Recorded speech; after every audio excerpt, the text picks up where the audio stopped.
Assalamualaikum warahmatullahi wabarakatuh. Bagaimana kabarnya hari ini anak-anak?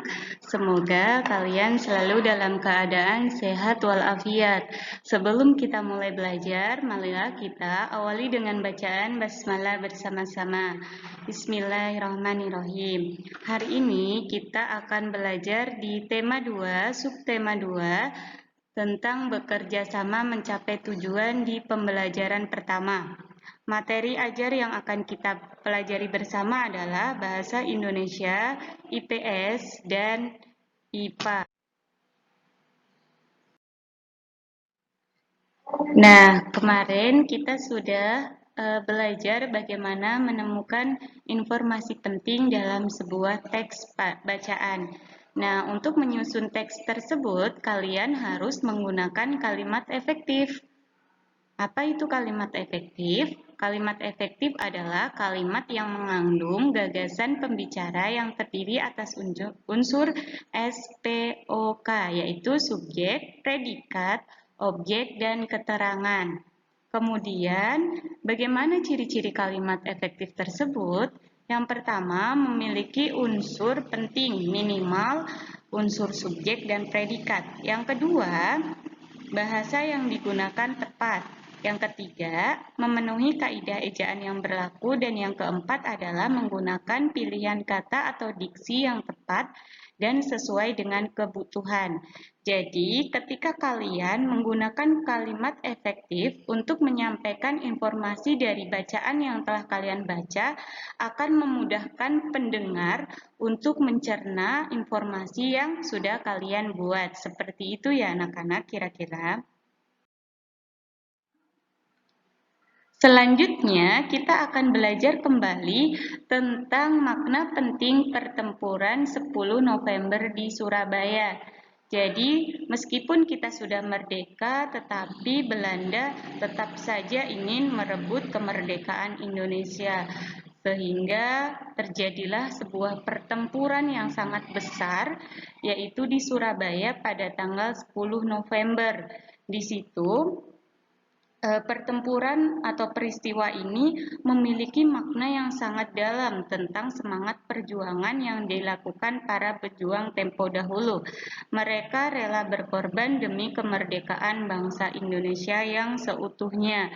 Jadi seperti yang kita ketahui bahwa setiap tanggal 10 November ini ditetapkan sebagai Hari Pahlawan. Nah, kemudian semangat heroik yang dimiliki para pahlawan dapat menjadi patokan nih bagi kita. Bagaimana kita mengisi kemerdekaan dengan kegiatan yang positif. Bahkan presiden pertama kita pernah berkata bahwa bangsa yang besar adalah bangsa yang menghargai jasa para pahlawannya. Artinya, sehebat apapun suatu bangsa tidak akan berarti dan tidak dapat dikatakan sebagai bangsa yang besar apabila tidak menghargai jasa para pahlawannya. Nah, begitu anak-anak. Jadi, mari kita sama-sama belajar menghargai perjuangan yang sudah diperjuangkan oleh para pahlawan dengan cara mengisi hari-hari kita dengan kegiatan yang positif dan lain sebagainya. Selanjutnya, kita akan belajar tentang ciri-ciri khusus pada hewan. Nah, biasanya ciri-ciri khusus yang dimiliki oleh hewan ini disesuaikan dengan tempat tinggalnya. Jadi, mereka akan lebih mudah untuk bertahan hidup karena memiliki ciri atau bentuk tubuh yang sesuai dengan tempat tinggalnya. Langsung saja ya. Ciri yang pertama adalah hewan ayam. Ciri khusus pada ayam ini yang pertama memiliki kaki ramping yang ditumbuhi sisik, yang kedua memiliki cakar, yang ketiga memiliki paruh yang runcing. Ciri-ciri habitatnya mereka tinggal di darat. Kemudian ada bebek. Bebek ini memiliki paruh yang agak panjang dan lebar pada bagian ujungnya. Memiliki selaput pada kakinya untuk memudahkan ia berenang. Dan yang ketiga, bulu bebek dilapisi oleh minyak. Ciri-ciri habitatnya, bebek hidup di darat, namun mereka mencari makanan di perairan dangkal dan permukaan tanah yang berlumpur. Bulu bebek ini dilapisi oleh minyak supaya ketika bebek berenang di kolam atau danau yang dangkal, tubuhnya tidak basah oleh air. Masya Allah. Jadi luar biasa ya Allah menciptakan setiap ciptaannya. Hewan yang ketiga adalah ikan.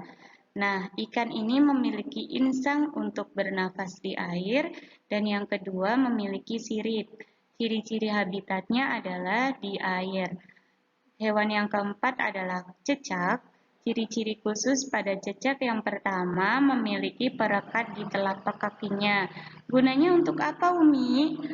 Gunanya adalah supaya mereka bisa menempel di dinding. Nah, ciri-ciri habitatnya, cecak tinggal di darat dengan menempel di dinding. Kemudian, ayo bantu Umi menemukan ciri-ciri khusus serta habitat pada hewan di bawah ini. Yang pertama adalah hewan kelelawar. Yang kedua adalah hewan onta. Kalian bisa menuliskan ciri khusus hewan tersebut pada buku tugas kalian.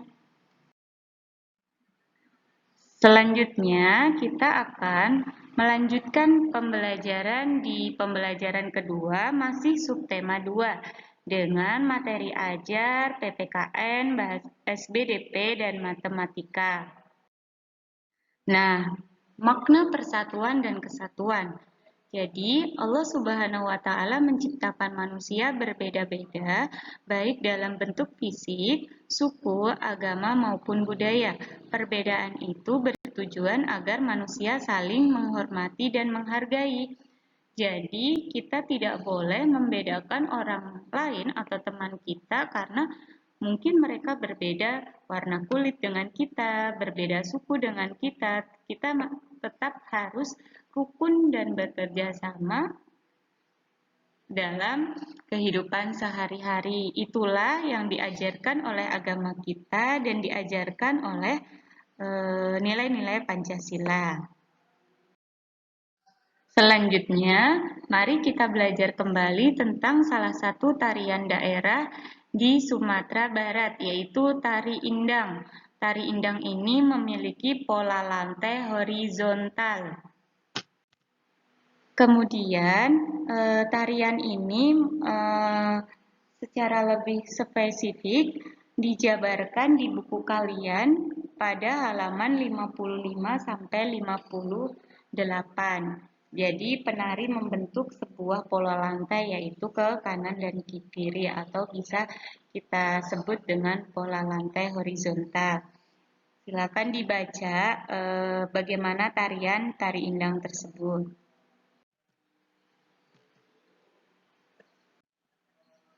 Nah, biasanya tari indang ini diiringi oleh lagu yang berjudul Badindin dengan durasi 4,412 menit. Nah, anak-anak, angka 4,412 menit ini kira-kira termasuk bilangan apa ya? Coba kalian simak. Bilangan di samping merupakan bilangan campuran antara bilangan bulat dan bilangan desimal. Bilangan desimal ini adalah bilangan yang mempunyai penyebut khusus yaitu 10, 100, 1000, dan seterusnya. Coba kalian perhatikan tabel yang ada di layar HP kalian. Ada 1000, 100, 10, 1, 0,1 yaitu ada salah pengetikan 0,01 dan 0,001. Daerah yang ditempati adalah ribuan, ratusan, puluhan, satuan, persepuluhan, perseratusan, dan perseribuan. Kita mulai dari angka pertama yaitu angka 4. Angka 4 menempati tempat satuan, berarti nilainya adalah 4. Kemudian angka 4 yang kedua menempati tempat persepuluhan, berarti nilainya adalah 0,4. Angka 4 yang selanjutnya ada angka 1 menempati tempat perseratusan, yaitu 0,01. Ada angka 2 menempati tempat perseribuan, yaitu ada 0,002. Nah, jadi yang perlu diingat ketika menempati tempat persepuluhan berarti ada satu angka di belakang koma. Kalau menempati tempat perseratusan ada dua angka di belakang koma. Sedangkan ketika menempati tempat perseribuan ada tiga angka di belakang koma. Insya Allah paham ya anak-anak. Kalau misalnya kalian belum paham, kalian bisa tanya ke Ustadz atau ke uminya. Umi kasih contoh lagi, yaitu 3,654.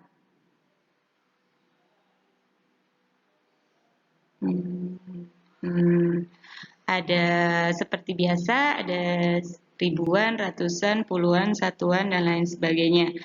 Kemudian angka 3 menempati tempat satuan, angka 6 menempati tempat persepuluhan, yaitu 0,6, angka 5 menempati tempat perseratusan, yaitu 0,05, dan angka 4 menempati tempat perseribuan, yaitu nilainya 0,004. Kita lihat di contoh yang kedua supaya kalian tidak bingung lagi.